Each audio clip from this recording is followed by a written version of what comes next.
Recording. Okay, guys, so it is Monday morning, the 8th of July. We've had the election, we have a new Labour government, and we've also had news from the US as well. So let's take a look at the week. We need to look at the week news-wise in order to know what's going to happen in the market. So if we take a look at the next 14 days, daily FX, very, very simple. So what do we have? We have, in fact, let's have a look today. So today, what do we have? We have consumer credit change at 20.00. Not really going to do anything, to be honest. It's not really going to move the market at all. So today, super clean, not anything to worry about. Tomorrow, we have a Fed Chair Powell testimony at 1500. That will more than likely see the most volume in the market. So looking out for that time on Tuesday, and then we should see a pretty clean day with that. And then Wednesday, we have a Fed Chair Powell speech again at 1500. So with Powell talking Tuesday and Wednesday, more than likely, we're going to see the most volume on the Wednesday one. Not the Tuesday one, but the Wednesday one. So could be decent moves Tuesday and Wednesday. We'll see what happens, but those are the major news events of the week so far. Take a look at Thursday. Thursday, we have GDP 3-month average for the British pound. Nothing crazy there. Core inflation rate as well. So it's going to be a huge week in terms of news. We've got Fed Chair Powell speech Tuesday, Wednesday, and then Thursday we have core inflation rate. So super busy week. And then to top it all off, Michigan consumer sentiment at 1500 on Friday. So super crazy week in terms of news. Going to see a very big week. So what happened last week on US 100, the indice? It moved to the upside. It moved from 19,705 to the price now, which is 20,374. Honestly, I do believe that we are going to continue moving to the upside. Strong bullishness here, at least for this week. We should continue. I think that we could hit the 21,000 level this week, to be honest with you. So that's my prediction for the week. Super, super clean week to the upside, 21,000, which is here. And then we should start to see a move to the downside with 1, 2, 3, 4, 5, potentially 6 weeks of upward momentum. We should then see a higher time frame move to the downside to the 18,600 level or 18,500 to then continue to the upside. So this is like the last leg of the journey to the upside here. So super crazy week. Let's have a look what happened last week. We did get a decent trade on Tuesday. And then we had some news here and some news here. Again, clean days here, but there was news that we couldn't really anticipate.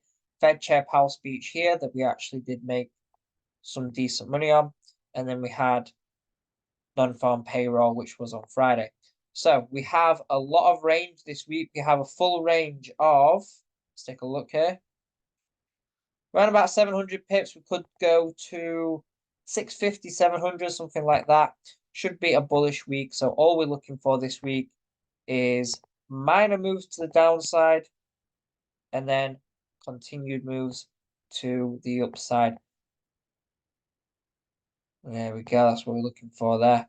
So all the way to 21,000 this week. That's what I think that we could do. We'll see what the market gives us. Let's have a look at US 30. US 30 last week. Let's see what that did. We always have to take a look at the weekly. So honestly, US 30 isn't as clean as US 100. We have got higher highs and higher lows still.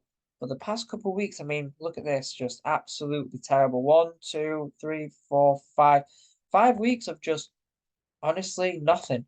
We got pin bar here, bullish engulfing. This week should have been bullish.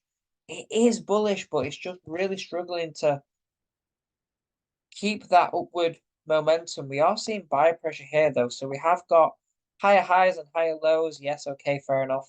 So today we actually could see a decent move. And then also with all this news here, just like we've said, you also get it on TradingView as well.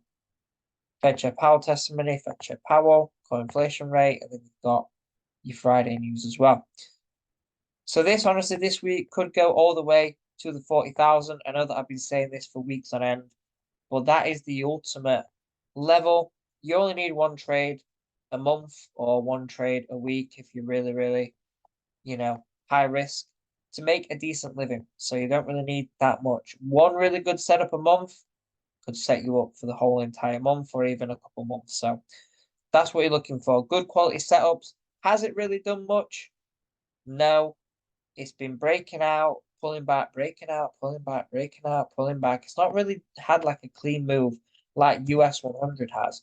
So US 100 moving a lot cleaner, a lot better moves. These are the kind of moves that you want, guys. It's clean, just clean moves on the daily. Clean moves. That's all you want. Let's take a look at gold now. So the last one, if you have any more that you want to go through, let me know. But let's take a look at gold. So on the weekly here, we actually did break the downtrend, the daily downtrend, which is super good. So this week, we closed at 2,392. It may as well be 2,400, but it wasn't quite. So we could go to 2,430 this week. This week's bullish. So this week now with all that news could move to the upside. What do we have here? If we just take a little look here, so we have the downtrend. We have this level here. We have lots of pin bars here, if you can see on the daily look. So that's a nice level. So more than likely it's going to pull back, touch this level in some regard, pull back into this area and then continue moving up. Whether it goes to 2,400 or 2,450 is up to the market to decide. So on the hourly, we're only looking for longs here. Nice key level here. Get rid of this. Get rid of this. And we're looking for moves to the upside. So today, if we do see a bullish engulfing candle from 1 p.m. to 4 p.m., that's when the most volume is. If we just take a look here, 1 minute. If you take a look at the volume, you want to be entering when the market has the most volume. So you can see these peaks here. When does the volume come in? 1, 2, 3, and dips off at 4. Again here, comes in at 1, 2, 3, 4. Every single day. 1, 2, 3, 4. So that's the times that you want to be trading. Those are the times where the market has the most volume, has the most liquidity, and is going to have the biggest moves. So that's what you want to be doing. So that is it for the weekly rundown. US 100 looking for longs, US 30 looking for longs, and gold as well. Let's not break the trend, looking for longs as well. Thank you guys for watching. I know you have work commitments and everything else, and I hope that you learned something as well. So thank you, Daniel and Mamadou. Thank you, guys. I shall see you later on, and I'll post these as well. So have a great day, guys, and I shall see you later. Bye-bye.